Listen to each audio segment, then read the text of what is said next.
જય ગજાનંદ, જય માતાજી।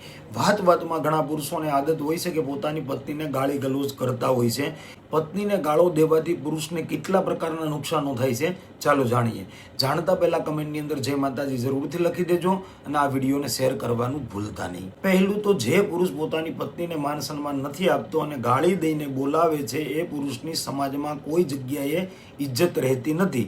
એ પુરુષ ઇજ્જત વગરનો થઈ જાય છે, કારણ કે જે ઘરની અંદર ઘરની ગૃહલક્ષ્મીને ઇજ્જત નથી આપતા એ પુરુષને ક્યાંયથી ઇજ્જત મળતી નથી। અને બીજું, ઘરની શાંતિ ભંગ થઈ જાય છે, કારણ કે જ્યાં શબ્દોમાં ઝેર હોય છે, જ્યાં અપશબ્દો બોલાય છે એ ઘરમાં ક્યારેય સુખ અને શાંતિ હોતી નથી। અને ત્રીજું, એ ગાળી હૃદયમાં એવા નિશાન છોડે છે પછી એને માફી પણ મિટાવી ના શકે અને એની પ્રગતિ ઉપર તાળું લાગી જાય છે।